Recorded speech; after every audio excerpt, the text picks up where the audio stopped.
The beast within ends up being quite literal, with a monster squeezing its way out of a poor kid. But I'm getting ahead of myself. That doesn't happen until the very end of this movie, which was written by Tom Holland. No, not that Tom Holland, the one who wrote Fright Night, Child's Play, and Psycho 2. So, that's not too shabby. You've piqued my interest. Let's see what the beast within is all about.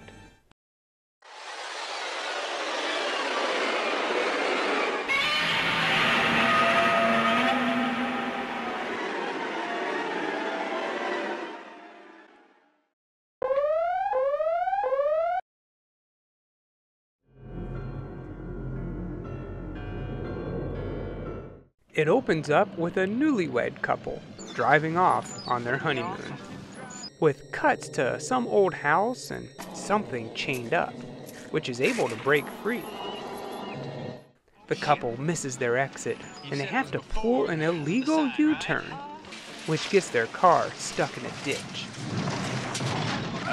Now, the guy, Eli McCleary, has to walk back to a gas station to get a tow, leaving his new wife, Caroline, alone in the car.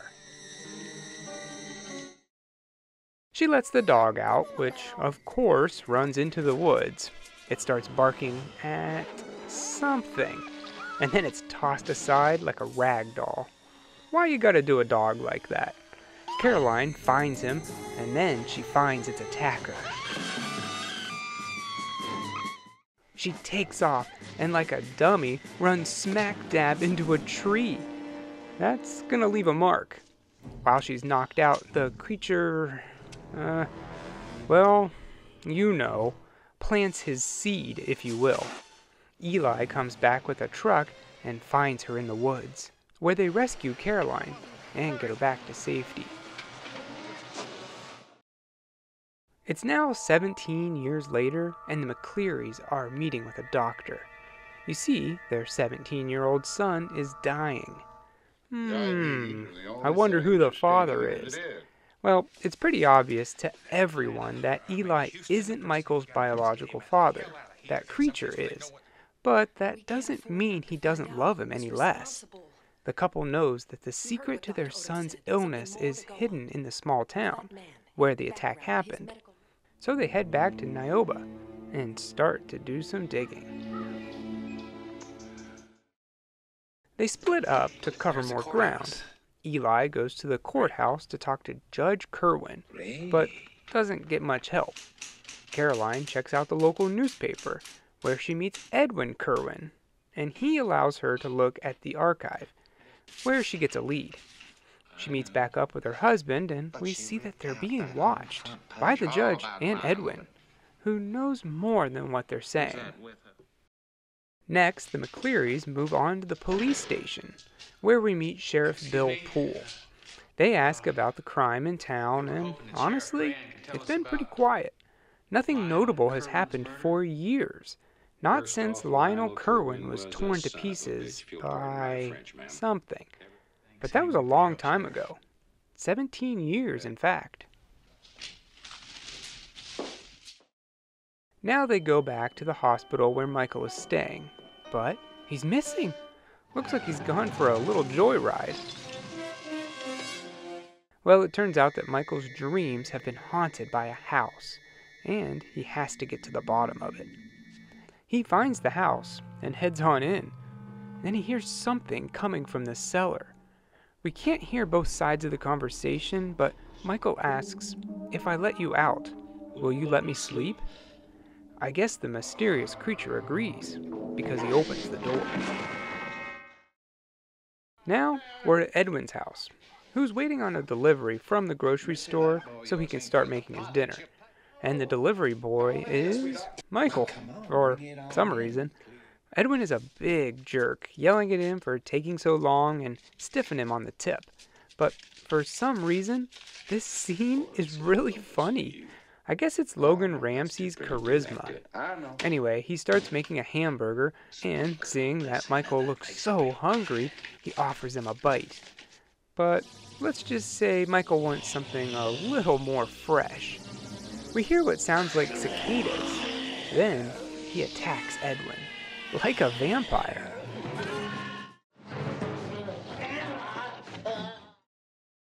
Now Michael is wandering around, kind of in a dream state, where he's found by Amanda Kerwin. Yes, I know, just about everyone in this town is a Kerwin. There's a reason for that. Anyway, she finds him and takes him to the hospital. And the next day, he looks a lot better. I can't say the same for Edwin, however, who is deader than a doornail. He's found, and the police launch a full investigation. While Eli and Caroline help out in the manhunt, Michael is able to sneak away from the hospital and meet back up with Amanda to thank her for helping him out last night. They go for a walk because her dad, Horace, is super strict and wouldn't let boys in the house.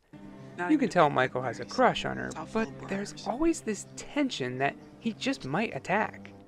Well, he does, but with his tongue. They make out for a while in a bog, which I bet smells great, and eventually her dog drops a severed human hand on her face. The cops come and check the area out, only to find 36 bodies buried there. How did that go unnoticed? Well, they find one skeleton that had a hip replacement, and the doctor who did the surgery knows that it's Emily Odenberg, and they know for a fact that she was buried in the church cemetery. So they go to the funeral home to get to the bottom of all this. Here we meet Dexter, who looks pretty suspicious, to put it lightly. He tells them that there's no way that's Emily. Her body went from the funeral to the graveyard, and he was the one driving the hearse. So the guys decide to pay old Emily a visit and see if she is really buried in her plot. While they're doing that, Dexter calls the judge and says he wants out. So something's going on, and the small town secret is starting to crumble. Dexter knows that he's about to get caught. It turns out that he's in on some scheme where he gives the Kerwins the bodies and then just fills the coffins with rocks. But why? Well, we'll find out soon enough. Michael's having another episode and wakes up in a cold sweat. He goes out on the streets and finds this homeless guy, Tom Laws. Michael starts talking to him like he's an old friend, and it takes him a minute, but Tom eventually recognizes the voice as Billy Connors. But that's impossible. He's been missing for 17 years. They talk a little bit about the magic of a cicada and being changed and reborn. Michael, or Billy, says he came back to kill the Kerwins, and guess who's next on his list? Dexter. Now, Dexter isn't a Kerwin per se, but he is covering for them and helping, so he's gotta go. Michael messes with him a bit, making noises in different parts of the morgue. Dexter, thinking it's kids, goes around sneaking like a Scooby-Doo character, and eventually Michael gets him by embalming him alive. Ugh. The cops are always just one step behind. When they get to the morgue, well, it's a gruesome sight. Michael moves on to his next victim, Amanda. Yep, even though she did nothing wrong, she's a Kerwin and must be killed. He stands over her bed with a snow globe, ready to attack. But he gets caught. Horace wants to kill Michael, but Eli's there to defend his son and defuse the situation, for now. Tom stops Eli and Caroline to tell them about his wild but true theory. Only he ain't your boy. I mean, not in his head anyways. That Michael is possessed by Billy. But obviously they don't believe him and just want to be left alone. And Tom goes running to the only safe place he knows, an electrical plant that him and Billy used to play at. Tom knows that this isn't right, and Michael Billy must be stopped. But he stands no chance and is killed.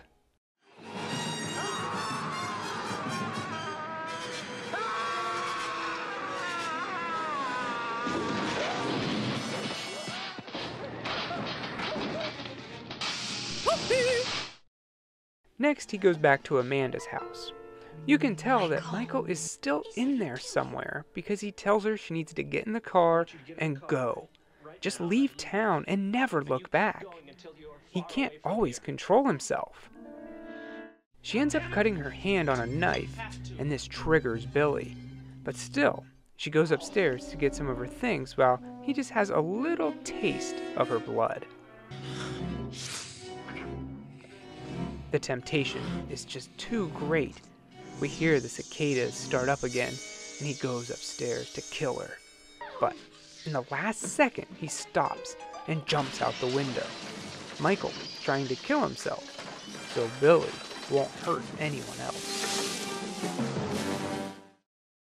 His attempt didn't work, and he ends up back in the hospital, where he really isn't looking good. He tells them to go to Lionel Kerwin's old house and look in the cellar. So the sheriff and Eli go check it out, while the rest stay back with Michael, who is about to transform into a giant cicada. Feast your eyes on one of the craziest transformation scenes I've ever seen in a movie. I don't know what to say. I'm speechless. Everyone in the room is too. All they can do is just watch, and it looks painful. But I've got to give them credit where credit is due. This is all practical effects. Those are airbags under fake skin, which looks all wet and greasy. It's real nasty, and yet great at the same time. Well, Horace runs in, still hell-bent on killing Michael, and at this point, it's a mercy killing. He shoots him, but it does nothing, and he escapes out the window.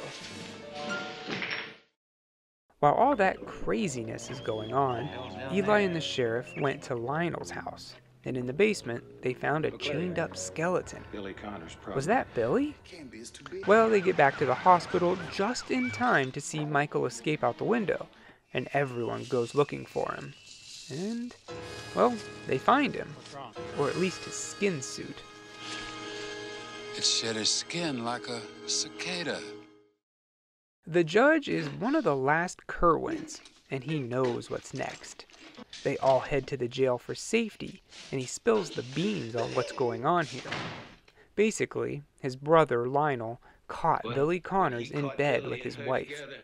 He killed her instantly, but kept Billy chained up downstairs. Now, Billy was an odd man. Handsome, but odd. He was more himself when he was out in nature, specifically with bugs, hence all the cicadas. So Lionel keeps him down there until he's on the brink of starvation, and when he's just about to die, he throws the body of his wife down there for him to eat. Gross. Then, when Billy was done with her, Lionel just kept giving him dead bodies. You see, at the time, he was the funeral director, and he had easy access. So he was filling the coffins with rocks, and Dexter was just his assistant. Anyway, one night, Billy gets loose and tore Lionel to pieces and did what he did to Caroline. Then he went back to the only place he's known for the last few years, the cellar at Lionel's house. And that's where he died, until he could be reborn in his son, Michael's body. All the other Kerwins covered up for Lionel. So, there you go. That's the origins for his revenge story.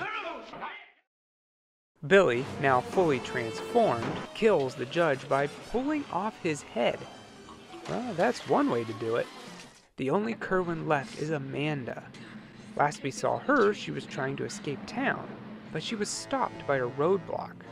So, take a wild guess what happens. Yep, Cicada Billy plants his seed in her. What kind of sense does that make? His whole goal was to kill all the Kerwins, not make more of them. Now, Amanda Kerwin is gonna have a monster baby that in 17 years from now will grow up and kill who? Amanda? Then himself, because he's a Kerwin too. It just makes no sense. Anyway, he starts to go back into the ground and grabs Eli. They fight for a bit until Caroline has to shoot her son-turned-monster in the head, ending all of this. for now.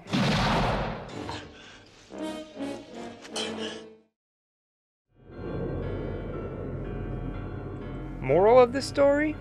Don't make illegal U-turns. You might get your car stuck in a ditch, then a cicada will come and impregnate you. But let's talk about cicadas for a second. I hate them. I can't emphasize that enough. If there was a button that would eradicate all cicadas off the face of the earth, I would push it without hesitation. I don't care what balance they provide to the ecosystem, a food source for birds, or I guess they aerate the soil and help with water filtration, but just look at them. There is no way this thing came from Earth. This is some red-eyed demon straight from the deepest depths of hell. Every 17 years when these things come up out of the ground, it is pure terror for me to even go out and get the mail. I do like the noise they make though. It just reminds you of summer, but it is not worth it.